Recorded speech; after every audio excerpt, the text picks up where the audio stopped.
विधानसभेच्या कोठारी या गावामध्ये आणि या गावामध्ये अपक्ष उमेदवार सचिन भाऊ नाईक हे आले आहेत. जाणून घ्यावा त्यांची प्रतिक्रिया.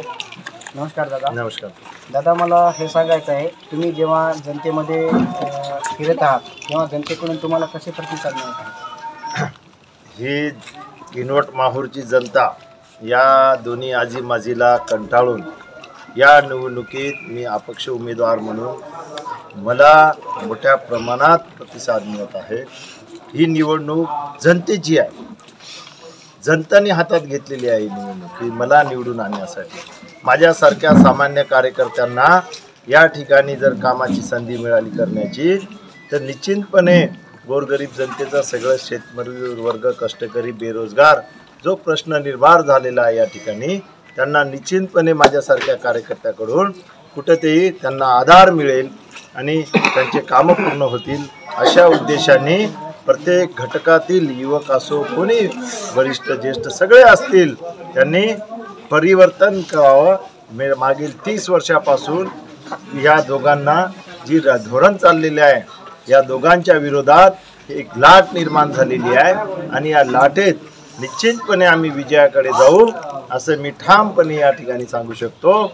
येणारा काळ हा विकासाचा असेल आणि दूरदृष्टी एक विजनचा असेल या उद्देशाने मी प्रत्येक गावखेड्यात लोकांच्या दारापर्यंत मी पोचत आहोत. आजपर्यंत काय झालं की लोक त्यांच्या दारात जात होते. आज उलट आहे की सगळं होणारा आमदार जो आहे तो जनतेच्या दारापर्यंत गेला पाहिजे ही लोकांची इच्छा आहे, जनतेची इच्छा आहे.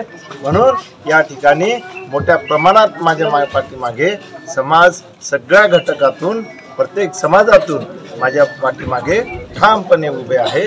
आणि ही निवडणूक ही सगळी प्रचार यंत्रणा त्यांनी हातात घेतलेली आहे. कोणत्या गावात कोणत्या बूथवर कसं नियोजन केलं पाहिजे, कोणाकडून कसं मतदान, कोणी नाराज आहे का, नाराजाचा प्रश्नच येत नाही. नाराजी तर त्या दोघांकडे आहे. आपल्याकडे तर सगळ्या अपेक्षांनी आणि काम करणारे विकासाने पूर्ण जुळालेले आहे. या लोकांना सोबत घेऊन ही लढाई निश्चितपणे आम्ही विजयी होऊ. ही सर्वसामान्यांची लढाई आहे, ही गोरगरीब जनतेची लढाई आहे. या लढाईत आपण निश्चितपणे विजय होणार ठामपणे मी या ठिकाणी सांगू शकतो. आज आपण बघताय गेल्या 8 दिवसापासून कोणतंही गाव, तांडावाडी जिथेही गेलो आहे मी, जवळपास त्या ठिकाणी माझ्या मोठ्या प्रमाणात स्वागत झालेलं आहे. पूर्ण गावकऱ्यांनी मिळून मला अति प्रेमाने आशीर्वाद या ठिकाणी दिलेला आहे.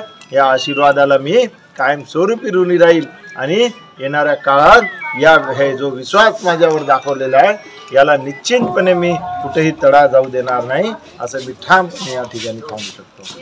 या विधानसभामध्ये तुम्ही आमदार म्हणून निवडून आलात तर तुमचा विकासासाठी काही प्लॅन आहे का? निश्चितपणे माझ्याजवळ विजन आहे, एक स्वप्न आहे, ध्येय आहे आणि ताकदी आहे ते स्वप्न पूर्ण करण्याची. एवढं मी ठामपणे सांगू शकतो. या ठिकाणी बेरोजगारीचा प्रश्न मोठ्या प्रमाणात आहे. अनेक युवक आज डिग्री, डिप्लोमा करून ते काहीतरी व्यवसाय करत आहे. जो व्यवसाय त्यांना कुठेतरी आवडत नाही आहे, पण त्यांची मजबुरी आहे की या ठिकाणी आपल्याला करावं लागत आहे बा. या ठिकाणी आपण बघितलं तर हाताला काम नाही आहे. अनेकसे मजूर वर्ग हे परराज्यात जाऊन काम करत आहे. ही शोकांतिका आहे. एवढं वर्ष या लोकांना आपण निवडून दिलं, पण यांनी या लोकांना कुठेही गोरगरीब जनतेचं कुठेही विचार केलेला नाही आहे. यांनी केवळ 10-15 लोकांना, कार्यकर्त्यांना मोठं केलं आणि त्यांच्याच भरोश्यावर राजकारण केलं आणि त्यांच्याच भरोश्यावर हे सगळं टक्केवारीचे राज्य यांचं चालू आहे.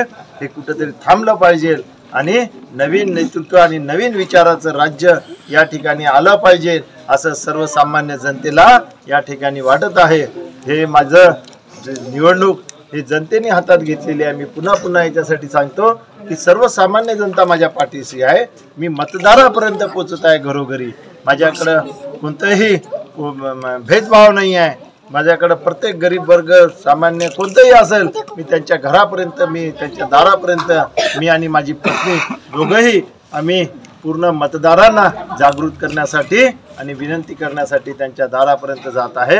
हे मला अभिमानाने सांगावंसं वाटतं. एवढं चांगलं मतदारसंघ आहे, एवढे चांगले लोक आहे भोळे लोक आहे आणि यांना हे लबाडाचं राज्य या लोकांना कुठेतरी संपुष्टात आणायचं आहे.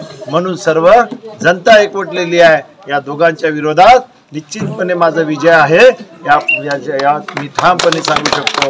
आणि येणारा काळ हा विकासाचा असेल, कारण या दोघांजवळ विकास यांनी केलेला नाही आहे आणि विकासाच्या मुद्द्यावर हे दोघंही बोलू शकत नाही या ठिकाणी. कारण यांना केवळ जातीपातीचं राजकारण करायचं, निवडून यायचं, निवडून आल्यानंतर टक्केवारी घ्यायची आणि टक्केवारीतून आलेला लक्ष्मी दर्शन नंतर निवडणुकीत करायचं, असं यांचं या कार्यक्रमाला लोक वैतागलेले आहे, ओळखलेले आहे.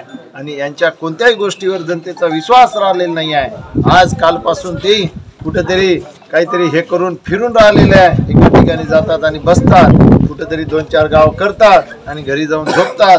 हे यांचं राज्य हे जमिनीवर आताच जनता यांना आणलेली आहे. पुढं पहा, यांना घरातून बाहेर सुद्धा निघू देणार नाही जनता, एवढी आक्रमक झालेली आहे. या ठिकाणी निश्चितपणे या लोकांनी फसवणूक करून लबाडचं राज्य यांनी निर्माण केलं. हे राज्य संपुष्टात आल्याशिवाय राहणार नाही, एवढं मी ठामपणे सांगू शकतो. महायुती आणि महाविकास आघाडीचे जे नाराज कार्यकर्ते आहेत ते तुमच्या संपर्कात आहे असे जनतेतून बोलले जात आहे, हे खरं आहे का? माझं पक्ष, मी कोणतेही पक्ष निवडलेलं नाही. गेल्या 3-4 वर्षापासून मी प्रत्येक जाती धर्मात काम केलेलं आहे.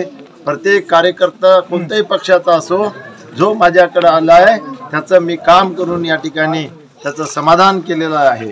या ठिकाणी आपण बघतोय, आज महाविकास असेल, महाविकास आघाडी असेल किंवा महायुती असेल, यांनी केवळ 10-15 लोक आहे यांच्या दोघांजवळ, त्यांच्यासाठी आमदार होतात आणि त्यांनाच फायदा पोचवतात. हे जनतेकडून आणि सर्व कार्यकर्त्याकडून मागणी आहे.